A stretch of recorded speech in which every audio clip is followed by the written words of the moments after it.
നമുക്ക് അലീനയുടെയും മനുഷ്യങ്ങളുടെയും നാളത്തെ നല്ലൊരു കഥ കേട്ടാലോ? അതിനു മുമ്പായി ആദ്യമായി കാണുന്നവരുണ്ടെങ്കിൽ ചാനൽ ഇഷ്ടപ്പെട്ട ഒന്ന് സബ്സ്ക്രൈബ് ചെയ്യാൻ മറക്കരുത്. വീഡിയോ ഇഷ്ടപ്പെടുവാണ് ലൈക്ക് ചെയ്യാനും നിങ്ങളുടെ വിലയേറിയ അഭിപ്രായങ്ങളൊക്കെ രേഖപ്പെടുത്താനും മറക്കരുതേ. അങ്ങനെ നാളത്തെ കഥയിൽ ആനന്ദ് വൈജയെ കാണാനായിട്ട് മുറിയിലേക്ക് ചെല്ലുവാണ്. ഈ സമയത്ത് അലീന വൈജയുടെ അരികിൽ തന്നെ ഉണ്ടായിരുന്നു. അങ്ങനെ ആനന്ദ് കയറി വൈജയെ നോക്കണം. വൈജയുടെ അവസ്ഥ കണ്ടു കഴിഞ്ഞപ്പോഴത്തേനും ആനന്ദിന് വല്ലാത്തൊരു ബുദ്ധിമുട്ടൊക്കെ തോന്നി. കാരണം എങ്ങനെ നടന്നിരുന്ന എത്ര പെട്ടെന്ന് ഇങ്ങനെയൊക്കെ സംഭവിച്ചേ. പിന്നീട് അലീനയെ ഒന്ന് നോക്കുകയാണ്. അലീനയോട് കൂടുതലൊന്നും ചോദിക്കാനൊന്നും പോയില്ല. അങ്ങനെ പുറത്തിറങ്ങി കഴിഞ്ഞപ്പോഴത്തേനും ബാലേന്ദ്രനും ഗോവർദ്ധനും കൂടെ സംസാരിച്ചിരിക്കുന്നുണ്ട്. ആ സമയം ആനന്ദ് വന്നിട്ട് ചോദിച്ചു, അല്ല ബാലേട്ടാ, ആ പെങ്കൊച്ചാണോ അലീനയെന്ന് ചോദിക്കുക. ഇത് കേട്ടപ്പോൾ ബാലേന്ദ്രൻ പറഞ്ഞു, അതെ. അല്ല, അതെന്തിനാ അവളെ അവിടെ നിർത്തിയിരിക്കുന്നത് ചോദിക്കണം. ബൈസ്റ്റാൻഡറായിട്ട് ആരെങ്കിലും വേണ്ടേ ആനന്ദ? അല്ല, അവളെ ഇവിടെ നിർത്തുന്നേ അത് വൈജേച്ചിക്ക് ഇഷ്ടപ്പെടുമോ എന്ന് ചോദിക്കാം. ഞാൻ അവളുടെ ഇഷ്ടക്കേടൊന്നും ഇപ്പം നോക്കുന്നില്ല. ഇപ്പം അവൾക്ക് വേണ്ടത് ഒരു ബൈസ്റ്റാൻഡറാണ്. വന്ന് നിൽക്കാനായിട്ട് ആരെങ്കിലും വേണ്ടേ? നമുക്ക് വിശ്വസിച്ച് നിർത്താനും ആരെങ്കിലും വേണ്ടേ? അവളാവുമ്പോൾ നല്ല ഭംഗിക്ക് നോക്കിക്കോളൂ എന്ന് പറയാം. ഇത് കേട്ടപ്പോൾ ഗോവർദ്ധനം പറഞ്ഞു, വൈജേച്ചിക്ക് ഇപ്പം സംസാരിക്കാൻ പറ്റാത്തതുകൊണ്ടായിരിക്കും. സംസാരിക്കാൻ പറ്റുമെങ്കിൽ ഉറപ്പായിട്ടും നിർത്തത്തില്ലായിരുന്നു അലീന ഇവിടെ. ബാലേന്ദ്രൻ പറഞ്ഞു, അതൊക്കെ എനിക്ക് നന്നായിട്ടറിയാം. അവളോട് ഞാൻ ഇതിനെക്കുറിച്ചൊക്കെ പറഞ്ഞ അവൾക്ക് അതൊന്നും പ്രശ്നമില്ല. അവൾ നല്ല ഭംഗിയായിട്ട് നോക്കിക്കോളാന്ന് പറഞ്ഞു. അവൾ പിന്നെ ആ കോഴ്സൊക്കെ പാസ്സായതാ. ഈ പ്രായമായുള്ളവരെ ഇങ്ങനെയുള്ളവരെയൊക്കെ ശുശ്രൂഷിക്കാനുള്ള JDA കോഴ്സ് പാസ്സായതാ. അതുകൊണ്ട് അവൾക്ക് നന്നായിട്ട് നോക്കാനും അറിയാം. അങ്ങനെയൊക്കെ പറഞ്ഞു. പക്ഷെ ആനന്ദ് പറഞ്ഞു, ഇനിയിപ്പോൾ ഇത് വല്ല പ്രശ്നത്തിലോ ചെന്ന് കലാശിക്കുള്ളൂ. ഈ അലീനയുടെ പേരിലല്ലേ ഇമാതിരി പ്രശ്നങ്ങളൊക്കെ ഉണ്ടായത് ബാലേട്ട. പിന്നെ അവളെ ഇവിടെ കൊണ്ട് നിർത്തിയിട്ടുണ്ടെങ്കിൽ തൽക്കാലത്തേക്ക് ഞാൻ അതിനെക്കുറിച്ചൊന്നും ഇപ്പം ചിന്തിക്കുന്നില്ല ആനന്ദ. എത്രയും പെട്ടെന്ന് തന്നെ വൈജയുടെ അസുഖങ്ങളൊക്കെ ഭേദമാണോ അത് മാത്രം, അതിനെക്കുറിച്ച് മാത്രമേ ഞാൻ ചിന്തിക്കുന്നുള്ളൂ എന്ന് പറഞ്ഞു. അല്ലാതെ മറ്റുള്ളതിനെക്കുറിച്ചൊന്നും ഇപ്പം ചിന്തിച്ചിട്ട് കാര്യമില്ല എന്ന് പറഞ്ഞു. അതേ സമയത്ത് അലീന എന്ത് ചെയ്തു, പിന്നീട് വൈജയുടെ അടുത്തിരുന്നിട്ട് വൈജയുടെ കയ്യിലൊക്കെ പിടിച്ചിങ്ങനെ തടവി കൊടുക്കുന്നൊക്കെയുണ്ട്. പക്ഷേ വൈജയ്ക്ക് അതൊന്നും ഒട്ടും കൂടി ഇഷ്ടപ്പെടുന്നുണ്ടായിരുന്നില്ല. വൈജ കൈയൊക്കെ തട്ടി മാറ്റുന്നുണ്ട്. അലീനയ്ക്ക് നല്ല വിഷമം ഉണ്ടായിരുന്നു. കാരണം ഇപ്പോഴും തന്നോടുള്ള ദേഷ്യം മനസ്സിൽ നിന്ന് മാറിയിട്ടില്ല. ഇത്ര വയ്യാഞ്ഞിട്ട് കിടന്നിട്ട് പോലും സാരമില്ല, ഒന്നുമല്ലെങ്കിൽ തൻ്റെ അമ്മയല്ലേ. അവരെത്രയൊക്കെ ദേഷ്യം കാണിച്ചെന്ന് പറഞ്ഞാലും തനിക്ക് അവരമ്മ തന്നെയാണ്. അവരെ ഉപേക്ഷിക്കാൻ പറ്റില്ല.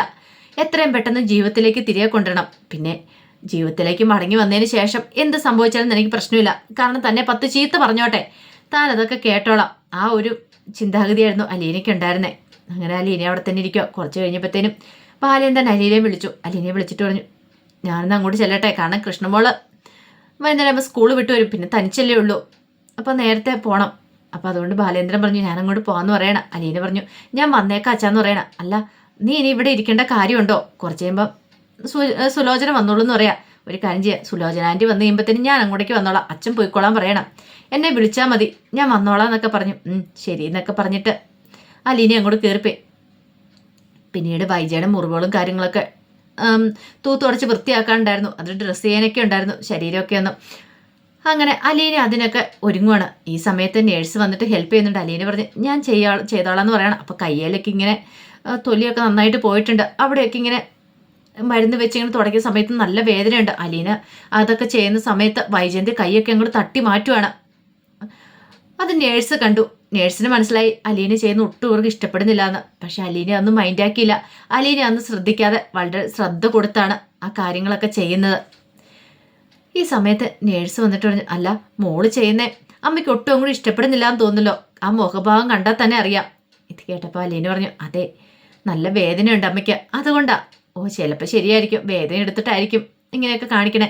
അങ്ങനെ നേഴ്സും വിചാരിച്ചു, ചിലപ്പോൾ വേദനയുള്ളതുകൊണ്ട്. അല്ലെങ്കിൽ പിന്നെ മോള് ചെയ്യുമ്പോൾ അമ്മമാരങ്ങനെ കൈ പിൻവലിക്കേണ്ട കാര്യമൊന്നുമില്ലല്ലോ. അലിയുടെ നെഞ്ചിലുള്ളൊരു പിടപ്പുണ്ടായിരുന്നു. ഒരു പക്ഷേങ്കിൽ ഇപ്പം സംസാരിക്കാൻ പറ്റുമായിരുന്നെങ്കിൽ തൻ്റെ അമ്മ വിളിച്ചു പറഞ്ഞാനോ, ഇവളെൻ്റെ മോളൊന്നുമല്ല, ഇവള് വലിഞ്ഞു കയറി വന്നവളാ എന്നൊക്കെ എന്തൊക്കെ പറഞ്ഞാനോ. അതൊക്കെ അലീനയുടെ മനസ്സിൽ കൂടെ ഇങ്ങനെ പോകണം. താൻ അമ്മയെ ആദ്യമായിട്ട് കണ്ടത്, അതിനുശേഷമുള്ള ഓരോ സംഭവങ്ങളും അലീന വൈജയന്തിയുടെ അടുത്തിരിക്കുമ്പോൾ അലീനയുടെ മനസ്സിൽ കൂടെ ഇങ്ങനെ മിന്നിമായുന്നുണ്ട്. അതേ സമയത്ത് രാജീവിന് ശിവശങ്കറിന് ഒട്ടും ഇഷ്ടപ്പെട്ടിട്ടുണ്ടായിരുന്നില്ല അലീന അവിടെ വന്നത് ശുശ്രൂഷിക്കുന്നതൊക്കെ. അപ്പം പിന്നെ കൂടുതലായിട്ടൊന്നും പറയാൻ പറ്റാത്തതുകൊണ്ട് ഒന്നും മിണ്ടാതിരുന്ന് മാത്രമേ ഉള്ളൂ. പക്ഷെ അതങ്ങനെ വെറുതെ വിടാനായിട്ട് ഉദ്ദേശിച്ചിട്ടുണ്ടായിരുന്നില്ല. രണ്ടുപേരും കൂടെ നേരെ എന്ത് ചെയ്തു, റൂമിലേക്ക് പോവാണ്. അപ്പോൾ ഹരിശങ്കറും പറഞ്ഞിട്ടുണ്ടായിരുന്നു, ദേ അച്ഛാ, ഇതിങ്ങനെ വെറുതെ വിട്ടിട്ട് കാര്യമില്ല, എന്തെങ്കിലും ഒന്ന് ചെയ്യണം. അവൾക്കൂട്ടൊരു പണി കൊടുക്കണം. അവളിത് ഇവിടെ ഹോസ്പിറ്റലിൽ വന്ന് അധികാരം സ്ഥാപിക്കാൻ തുടങ്ങിയിട്ടുണ്ട്. ആൻറ്റിക്ക് പറ്റുമായിരുന്നെങ്കിൽ ആൻറ്റി എതിർത്തേനും. അതെല്ലാം കേട്ടുകഴിഞ്ഞപ്പോൾ രാജീവൻ പറഞ്ഞു നമുക്ക് വേണ്ടത് ചെയ്യാന്ന് പറയണം. അങ്ങനെ അവർ റൂമിലേക്ക് പോയി ചില തീരുമാനങ്ങളൊക്കെ എടുക്കുന്നുണ്ട് അലീനയുടെ കാര്യത്തിൽ. അവളിനി ഒരു കാരണവശാലും അങ്ങോട്ടേക്ക് പോയിക്കൂടാ, കടപ്പാട്ട് വീട്ടിലേക്ക്. അവളുടെ ജീവിതം ഇവിടം കൊണ്ട് അവസാനിക്കണം എന്ന് പറയണേ. എന്ത് റിസ്ക് എടുത്താലും ശരി ശിവേട്ട, അവളുടെ കാര്യത്തിൽ ഒരു തീരുമാനം ഉണ്ടാക്കണം. ഇത് കേട്ടിപ്പം ശിവശങ്കരൻ പറഞ്ഞു ഒന്ന് ആലോചിക്കാമെന്ന് പറയണം. അങ്ങനെ അവർ അലീനെ എങ്ങനെ അവിടുന്ന് മാറ്റുന്നതിനെ കുറിച്ച് ഇനി ഒരു കാരണവശാലും കടപ്പാട്ട് വീട്ടിലേക്ക് ചെല്ലല്ല. അവളെ എത്രയും പെട്ടെന്ന് തന്നെ ഇവിടുന്ന് മാറ്റണം. അവൾ ഹോസ്പിറ്റലിലേക്ക് വരാൻ പാടില്ല. ഇവിടെ വന്നിട്ടുണ്ടെങ്കിൽ തങ്ങൾക്കൊക്കെ നാണക്കേടാണ്. നാളെ ഒരു ചോദ്യം ഉണ്ടാവും അവൾ ആരാ എന്താന്നൊക്കെ. ബാലചന്ദ്രന്റെ മകളാന്ന് പറയുമ്പോൾ അതിനേക്കാൾ ഉപരി അവൾ എന്താ ഏതാന്നും അറിയത്തില്ല. ആ ഒരു ചിന്തയായിരുന്നു അവരുടെ മനസ്സിൽ. അപ്പൊ അലീനയ്ക്കിട്ടൊരു പണി കൊടുക്കാൻ തന്നെ അവർ തീരുമാനിക്കുകയാണ്. പക്ഷെ ഇതൊന്നും അലീനയായിട്ട് അറിയുന്നുണ്ടായിരുന്നില്ല. വൈകുന്നേരമായി കഴിഞ്ഞപ്പോഴത്തേനും സുലോചന വന്നു. സുലോചന മുറിയിലേക്ക് വന്നു കഴിഞ്ഞപ്പോഴത്തേനും അലീന ഉണ്ടായിരുന്നു മുറിയിൽ. അലീനയെ കണ്ടുകഴിഞ്ഞപ്പോൾ സുലോചന ഒന്ന് നോക്കി. പിന്നീട് അലീനയോട് പറഞ്ഞു ഇനി ഞാൻ നിന്നോളാന്ന് പറയണം, ഇവിടെ നിന്നോളാന്ന് പറഞ്ഞു. അലീന ഇവിടെ ശരി ആയിക്കോട്ടെ എന്ന് പറയണം. അങ്ങനെ വൈകുന്നേരം അലീന വീട്ടിലേക്ക് പോകാൻ ഒരുങ്ങുകയാണ്. പിന്നീട് ബാലേന്ദ്രനെ വിളിച്ചു. ബാലേന്ദ്രൻ വിളിച്ചിട്ട് പറഞ്ഞു ഒരു കാര്യം ചെയ്യാം, ഞാൻ അങ്ങോട്ടേക്ക് വരാം, ഞാൻ വന്ന് കൂട്ടിക്കൊണ്ട് പോന്നാളെന്ന് പറയണേ. വേണ്ട, കൃഷ്ണമോള് തനിച്ചല്ലേ അവിടെ ഉള്ളൂ, ഞാൻ അങ്ങോട്ടേക്ക് വന്നോളാം അച്ഛാ, അച്ഛൻ പേടിക്കൊന്നും വേണ്ട, ഇപ്പം തന്നെ ഞാൻ ഇവിടെ നിന്ന് ഇറങ്ങാൻ പോവാ, ഒരു അരമണിക്കൂറിനുള്ളിൽ ഞാൻ ഇവിടെ നിന്ന് അങ്ങോട്ടേക്ക് എത്തുമെന്നൊക്കെ പറഞ്ഞു. ശരി ശരി എന്നാ ആയിക്കോട്ടെ. അങ്ങനെയൊക്കെ പറഞ്ഞ് ബാലേന്ദ്രൻ കോള് കട്ട് ചെയ്തു. അലീനെ പോവാനായിട്ട് ഇറങ്ങുവാണ്. ആ സമയം ഹരിശങ്കറിനെ വിളിച്ചിട്ടുണ്ടായിരുന്നു. രാജീവനും ശിവശങ്കരനും കൂടെ കൂടിയിട്ട്. എന്നിട്ട് ചില പ്ലാനുകളൊക്കെ തയ്യാറാക്കി വെച്ചിട്ടുണ്ടായിരുന്നു അലീനെ അവിടെ നിന്ന് ഇറങ്ങുമ്പോൾ പറയാൻ വേണ്ടിയിട്ട്. അങ്ങനെ ഹരിശങ്കറൊക്കെ അവിടെ മറിഞ്ഞു വന്ന് നിൽക്കുകയാണ്. അലീനെ എപ്പോഴേതാ ഇറങ്ങണമെന്ന് അറിയത്തില്ലോ. അങ്ങനെ അലീനെ ഇറങ്ങാൻ വേണ്ടിയിട്ട് അവർ കാത്തു നിന്നു. അലീനയ്ക്ക് പണി കൊടുക്കണം, അലീനയെ കിഡ്നാപ്പ് ചെയ്തുകൊണ്ട് പോകാനായിട്ടാണ് അവരുടെ തീരുമാനം. ഒരു കാരണവശാല് അലീന ഇനി കടപ്പാട്ട് വീട്ടിലേക്ക് വരാൻ പാടില്ല. ആ ഒരു ചിന്താഗതിയായിരുന്നു മനസ്സിനറിയ ഉണ്ടായിരുന്നേ. ഈ സമയം സുലോചന വൈജയുടെ അടുത്തായിരുന്നു. അപ്പോൾ വൈജയ്ക്ക് മിണ്ടാനൊന്നും പറ്റാത്തതുകൊണ്ട് അലീന ഇവിടെ വരണ്ട നിൽക്കേണ്ടെന്ന് സുലോചനയോടും വൈജയ്ക്ക് പറയാൻ പറ്റില്ലോ. ഈ സമയം നേഴ്സ് പറഞ്ഞു ഇപ്പോൾ പോയ കുട്ടിയുണ്ടല്ലോ അലീന, അവള് വന്ന് ദേ ഈ മാഡത്തിനെ ശുശ്രൂഷിക്കുന്നൊന്നും ഇഷ്ടപ്പെടുന്നില്ല എന്ന് പറയണ. സുലോചന ഒരു അന്താളിപ്പോടുകൂടി അവർ നേഴ്സിനെ നോക്കണം. അല്ല ഈ മാഡത്തിൻ്റെ മൂത്ത മോളെന്നല്ലേ പറഞ്ഞേ, എന്നിട്ട് എന്താ ആ കുട്ടി ശുശ്രൂഷിക്കാൻ സമയത്ത് ഇഷ്ടപ്പെടാത്ത, കൈയൊക്കെ പിൻവലിക്കുക.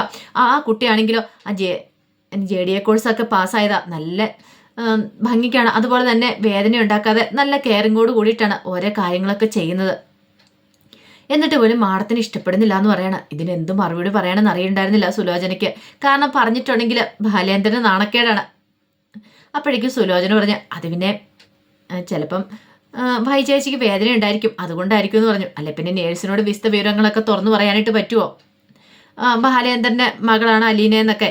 പക്ഷെ അതിനകത്ത് സത്യാവസ്ഥയെല്ലാം സുലോചനയ്ക്കറിയാം. ഇതിനകത്ത് എന്തോ ഒരു കാര്യമുണ്ട്, പക്ഷെ എന്താ ഏതാണെന്നൊന്നും അറിയത്തില്ല. ഇത്തിരി കഴിഞ്ഞപ്പോൾ നേഴ്സ് അങ്ങോട്ട് പോയി കഴിഞ്ഞപ്പം സുലോചന വൈജയോട് പറഞ്ഞു എനിക്കറിയാം ചേച്ചിയുടെ മനസ്സെന്താന്ന്.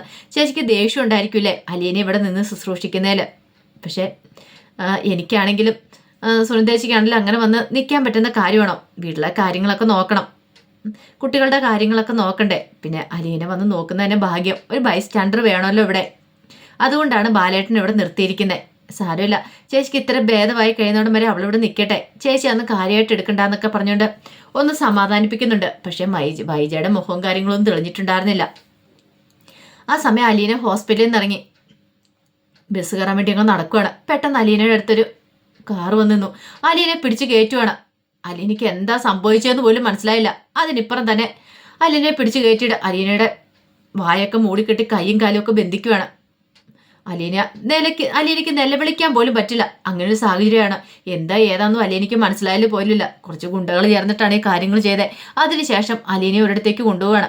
അത് എവിടേക്കാന്ന് പോലും അലീനയ്ക്ക് മനസ്സിലായില്ല. ഒരു ഗോഡൗൺ പോലെയുള്ളിടത്തേക്ക് കൊണ്ട് അലീനെ തള്ളുവാണ്. അപ്പം കൈയും കാലും ഒക്കെ ബന്ധിച്ചുകൊണ്ട് അലീനയ്ക്ക് സംസാരിക്കാൻ പോലും പറ്റുന്നുണ്ടായിരുന്നില്ല. ആ ഒരവസ്ഥയായിരുന്നു. വായു ഇങ്ങനെ തുണി വെച്ച് വലിച്ചു മുറി കെട്ടിയിരിക്കുമായിരുന്നു. അലീനയ്ക്ക് അലറി വിളിച്ച് കരയണമെന്നുണ്ട്, ആരോടെങ്കിലും രക്ഷിക്കാൻ വരാൻ പറയണമെന്നൊക്കെ ഉണ്ട്. പക്ഷെ ആരോട് പറയാനായിട്ടാ? അങ്ങനെ ഒരു അവസ്ഥയായിരുന്നു അലീനയ്ക്ക് ഉണ്ടായിരുന്നത്. ഈ സമയത്ത് കൃഷ്ണമോളും ബാലേന്ദ്രനും സംസാരിക്കുക. അങ്ങനെ വൈജയെക്കുറിച്ചുള്ള കാര്യങ്ങളൊക്കെയാണ്. അമ്മയ്ക്ക് എങ്ങനെയുണ്ടാച്ചാ അങ്ങനെയൊക്കെ ചോദിച്ചുകൊണ്ടിരിക്കുകയാണ്. ഇച്ചിരി കഴിഞ്ഞപ്പോഴത്തേനും ബാലേന്ദ്രൻ പറഞ്ഞു അലീന ഇപ്പം തന്നെ വരൂ എന്നൊക്കെ പറഞ്ഞിട്ട് ബാലേന്ദ്രൻ അങ്ങോട്ട് കയറിപ്പോയി. കുറച്ച് കഴിഞ്ഞിട്ട് അലീന വന്നില്ല വീട്ടിലേക്ക്. പിന്നീട് കൃഷ്ണമോളോട് വന്നിട്ട് ചോദിച്ചു അല്ല മോളെ അലീന ചേച്ചി ഇതിലായിട്ട് വന്നില്ല എന്ന് ചോദിക്കുക. ഇല്ല അച്ഛാ വന്നിട്ടില്ല എന്ന് പറയണം, വരാനുള്ള സമയമായല്ലോ. എന്താ പോലും ഇതിലായിട്ടും വരാത്തെ? ബാലേന്ദ്രന് ചെറിയ ടെൻഷനായി. കുറച്ച് സമയം കൂടെ നോക്കിയിട്ട് കാണുന്നില്ല. അലീനയെ വിളിച്ചു നോക്കിയിട്ട് ഫോണിൽ വിളിച്ചിട്ട് കിട്ടുന്നുമില്ല. ഇതെന്ത് പറ്റി? ആകെപ്പാടെ ബാലേന്ദ്രൻ്റെ ടെൻഷൻ. പിന്നീട് സുലോചനയെ വിളിച്ചിട്ട് ചോദിച്ചു, അല്ല അലീന അവിടെ നിന്ന് പോന്നോന്ന് ചോദിക്കുക. ഇത് കേട്ടപ്പോൾ സുലോചന പറഞ്ഞ് പോന്നല്ലോ, കുറച്ച് സമയം ആയല്ലോ എന്ന് പറയണം. ബാലേന്ദ്രന് ടെൻഷൻ. ഇനിയിപ്പോൾ അവൾക്ക് എന്തെങ്കിലും അപകടം സംഭവിച്ചു കാണുമോ? കാരണം ചുറ്റും ശത്രുക്കളാണ്. ഒരു പക്ഷേങ്കിൽ ഈ പറയുന്ന ശിവശങ്കരനോ രാജീവനോ അവരൊക്കെ എന്തും ചെയ്യാൻ മടിക്കാത്തവരാണ്. അവളെ പോയി കൂട്ടിക്കൊണ്ട് വരാമെന്ന് പറഞ്ഞ, പക്ഷെ അവൾ സമ്മതിക്കാത്ത. ബാലേന്ദ്രന് വല്ലാത്തൊരു ബുദ്ധിമുട്ടായിപ്പോയി. കൃഷ്ണപോളും തനിച്ചുള്ള അവിടെ. പെട്ടെന്ന് തന്നെ ബാലേന്ദ്രൻ എന്ത് ചെയ്യുവാണ്, മനുശങ്കറെ വിളിച്ചിട്ട് കാര്യങ്ങൾ പറയണം. എടാ മനു, ഇതുവരെയായിട്ട് ഹോസ്പിറ്റലിൽ നിന്ന് അലീന എത്തിയിട്ടില്ല, അവളെ ഫോണിൽ വിളിച്ചിട്ട് കിട്ടുന്നുമില്ല എന്ന് പറയണം. അതുകൂടെ കേട്ട് കഴിഞ്ഞപ്പോഴത്തേനും മനുശങ്കറും ഭയങ്കര ടെൻഷനായി. എന്താ ഏതാണെന്നും അറിയത്തില്ലല്ലോ. ആ സമയത്ത് മനുശങ്കർ ഒരു കാര്യം ചെയ്യാങ്കളെ, ഞാനിന്ന് പോയി നോക്കാമെന്ന് പറയണം. അങ്ങനെ മനുശങ്കർ അലീനെ അന്വേഷിച്ച് ഇറങ്ങുന്നുണ്ട്. അതിൻ്റെ വിശേഷങ്ങളൊക്കെയാണ് കാണാൻ പോകുന്നത്. ഉറപ്പായിട്ടും ബാലേന്ദ്രനും മനുശങ്കറൊക്കെ അലീനെ കണ്ടെത്തുക തന്നെ ചെയ്യും. ഇതിൻ്റെ പിന്നിൽ ശിവശങ്കരനും രാജീവനും ഒക്കെയാണെന്ന് മനസ്സിലാവുകയും ചെയ്യും. അങ്ങനെ ചെയ്തിട്ടുണ്ടെങ്കിൽ പിന്നെ ബാലേന്ദ്രൻ വെറുതെ ഇരിക്കുമോ? ഒരിക്കലും ഇല്ല. അവർക്കിട്ട് കൊടുക്കാനുള്ള പണി കൊടുക്കുക തന്നെ ചെയ്യും. അപ്പോൾ അതിൻ്റെ വിശേഷങ്ങളൊക്കെയാണ് നമ്മളിനി കാണാൻ പോകുന്നത്. ആ വിശേഷങ്ങളൊക്കെ നമുക്ക് എല്ലാവർക്കും കാത്തിരിക്കാം കേട്ടോ. ഒരിക്കൽ കൂടി എല്ലാവർക്കും ശുഭരാത്രി നേർന്നുകൊണ്ട് നിർത്തുന്നു. നന്ദി.